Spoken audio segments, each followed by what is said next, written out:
Well, Andy, thanks so much for taking some time to sit down with me and with all of us and sharing your story with us. Why don't you start just by sharing a little bit about who you are? Born locally here, was raised in the Goshen Elkhart area. Have been married now for 25 years this coming July to my wonderful wife, Emily.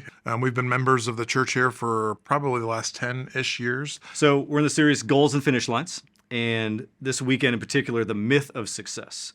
And so, as you dive into your career and you begin your career and had this idea of what success was, what was your goal? What was your finish line when it came to what you were pursuing with your life, with your career? So I think early on, it was very similar for me as it probably as a lot of folks, had goals set on certain titles, maybe certain levels of income, certain levels of status, those kind of things, and was in the RV industry for 30 years.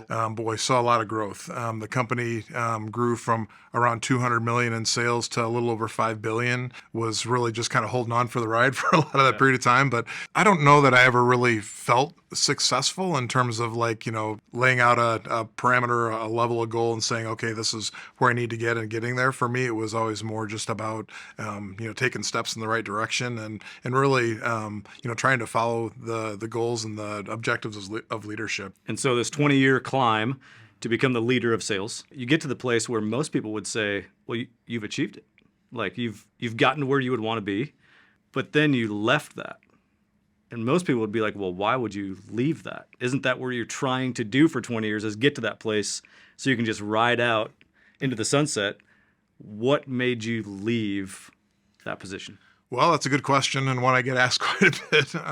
It happened very quickly, very unexpectedly, and very suddenly. I was having a conversation with one of my team members who was also a long-term guy, had 25 plus years with the company, and he said, so what's your plan? How many more years do you have? And I told him what I honestly felt in my heart, which was, I feel like I probably am going to work till I'm 60-ish, and all I can tell you is that God used that conversation that morning to tell me that that might be your plan, but that's not my plan. So by the time I went home that night, I sat down with Emily and I said, you're not going to believe what I'm feeling, but I think it's my time to leave. I think it's my time to do something different. And she's like, what are you talking about? Because this is literally the first time we've ever had this conversation. So I explained to her what was on my heart and what I felt I was being called to, which was more of a concept than an actual thing. And to her credit, she was 100% supportive. And this felt like an opportunity for me to really prove that I'm being obedient, right, and that I'm hearing his call and willing to go after it. Because most people would say, I have the plan. I know what the next 10 years looks like. That's the goal. And so now it's predictable. Yeah. I know it's coming. But what you just shared through that story is, well, that's great, but that's not actually the definition of what success is. Success in my life looks like me listening to what God is saying and just obeying what he's put on my heart to do. Yeah. What has that done for just your level of fulfillment, your level of joy, your level of impact? Speak to some of those things. Level of fulfillment is off the charts. In my career, we had always been encouraged to give back to the community, right? Engage. And I've come to believe that, we're designed by God to serve. And I think that there's a reason why it feels good when you're serving, and that's because you're in space he wants you to be in. And I think it's important for people to understand that in order to be successful or to serve, you don't have to leave your job. There was a long period of my career where that was, if you looked at my goals and objectives every year, the top of that list was, am I making the lives of the people better that I'm entrusted with, right? Like your vocation can also be your ability to serve. Yeah, absolutely. Yeah.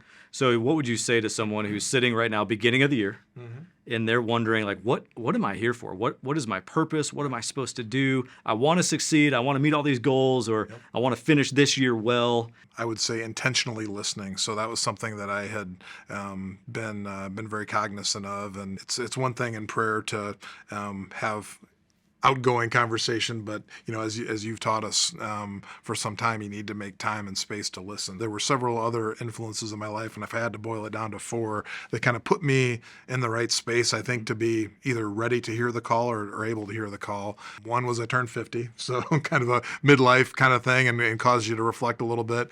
Two, as I mentioned, we became empty nesters, so that kind of changes your perspective on life a little bit. The other two were things that took place here within the boundaries of the church. The first is, Emily and I have gone through the 100, 200, 300, 400 level courses, and Ange teaches the 300 level course, which is primarily focused on finding your purpose. And it was extremely impactful for me in terms of crystallizing what my purpose actually was. So that was extremely impactful for me. The other one, honestly, was Dr. Bob's Revelation study. One of the big takeaways for me after that study was a sense of urgency. We don't know how much time we have, either as individuals or as Christians. And ultimately, it's like, hey, if you're gonna do something, get after it, right, and get it done. It's one thing to hear; it's another thing to actually obey. And so I love hearing that story. Thank you so much for sharing that with us. I appreciate it.